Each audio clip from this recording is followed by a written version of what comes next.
ঢাকা চট্টগ্রাম রেলপথের ফেনী অংশে fish plate বিচ্ছিন্ন করে নাশকতার চেষ্টা চালিয়েছে দুর্বৃত্তরা। শনিবার সকালে ফেনী জেলার দক্ষিণ সহদেবপুর এলাকায় এই ঘটনা ঘটে। দুর্বৃত্তরা বেশ কয়েকটি নাট খুলে ফিশ প্লেট আলাদা করে সিগন্যাল বাতির সঙ্গে বেঁধে দেয়। খবর পেয়ে জিআরপি, পুলিশ ও রেল কর্তৃপক্ষ ঘটনাস্থলে পৌঁছে দ্রুত মেরামত কাজ শুরু করে, যার ফলে বড় ধরনের দুর্ঘটনা এড়ানো সম্ভব হয়। স্থানীয় সূত্রে জানা যায়, দায়িত্বে থাকা গেটম্যান আমিনুল ইসলাম সকালে রেল লাইনের উপর পড়ে থাকা কাপড় ও খুলে ফেলা রেল বিট দেখতে পান। তিনি সঙ্গে সঙ্গে রেল পুলিশকে খবর দিলে 1.5 ঘন্টা মেরামতের পর রেল লাইন আবার সচল করা হয়।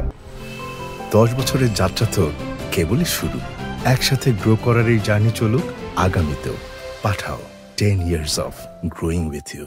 এ ব্যাপারে Feni railway station master Mohammad Harun জানান, ফেনী স্টেশন থেকে প্রায় 1.5 কিলোমিটার দূরে রেলপথের আপ লাইনে একটি রেল বিটের ফিশ প্লেট, 6টি নাট, 20টি কার্ড স্লিপার এবং 40টি ইআরসি খুলে ফেলে দুর্বৃত্তরা। পরে রেল বিটটি সিগন্যাল খুঁটির সঙ্গে বেঁধে রেখে যায় তারা। তিনি আরো বলেন, ঘটনাটি পরিকল্পিত নাশকতা বলেই প্রাথমিক পর্যায়ে ধারণা করা হচ্ছে।